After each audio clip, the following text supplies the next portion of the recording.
างไกลเด้อไม่ออกไม่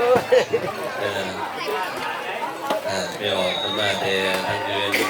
ทางบริษัทท่าแตงเนาะตลาดท่าแตงมันก็มาใส่หลายโดยเฉพาะไม่แก้วขอขอบคุณใจนำเอาคนญาติโยม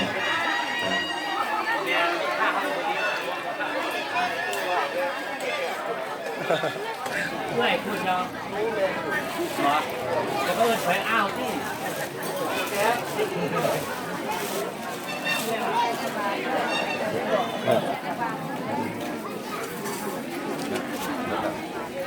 โอ้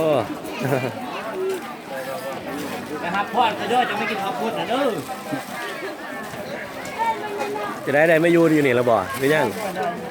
บ่มาเห็นกระทักได้เงินในกองท่องในหลังเข้ามาเรื่อยสูตร3 มือ 3ขึ้นเลยอาจารย์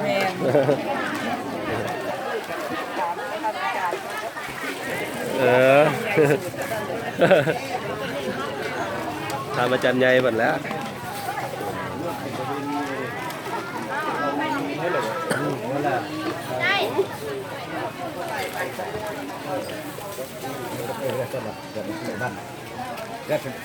เป็นกันนะ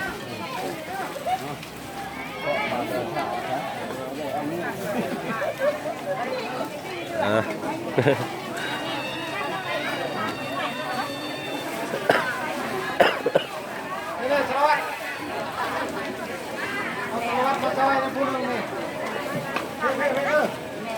าคนสารวัตรมาซอยทางที่เด้อลงเข้าใส่บาทเด้อ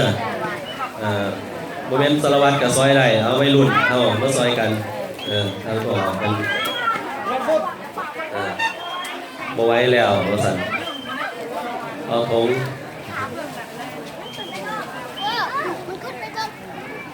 โยมหลายเนาะโอ้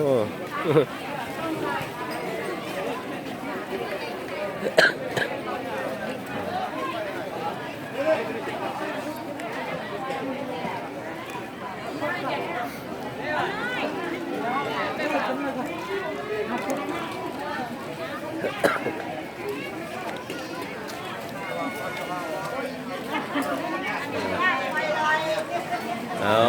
ใจเย็นเนาะใส่บาตร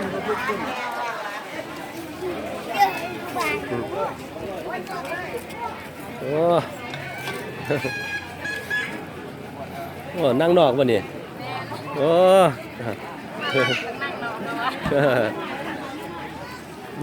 มาก่อนได้นั่งหน้าอีหลีเนาะมาสาได้นั่งหลังอ่ะ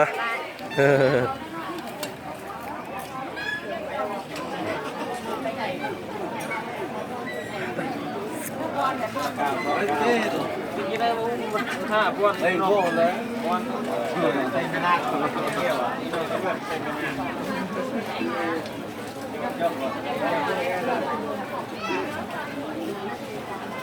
บันทึกภาพไว้เพื่อความทรงจำ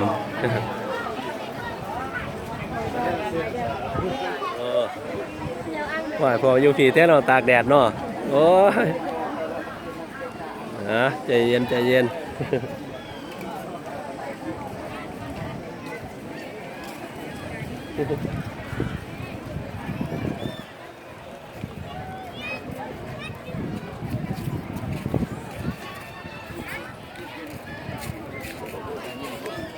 ็ตอนนี้ทีมผู้บ่าว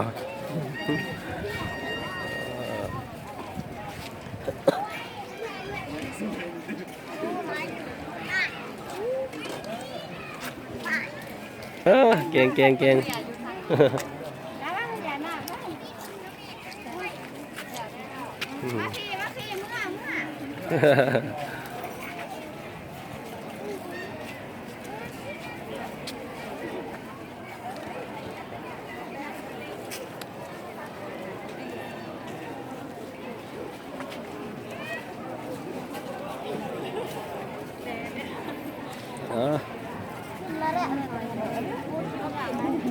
โอ้ยตากแดดแล้วผีเนาะเต็มที่แล้ว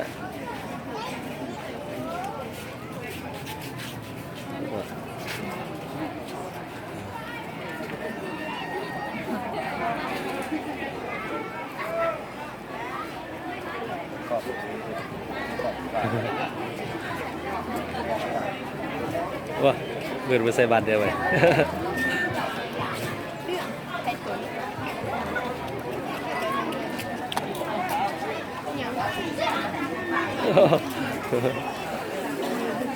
ใครแล้วเขาห่มเลยเนาะ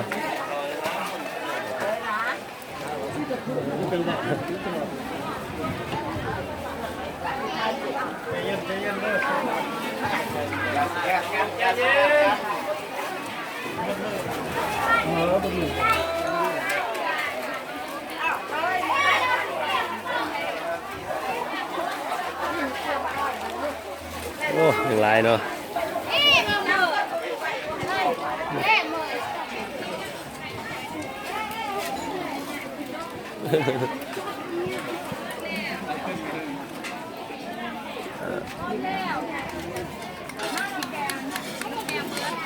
เอาหนึ่งบอกแล้วน้ำแกงมาพอก็ไปเอาตัวทางไหนไปอันนั้นเอาทางไหน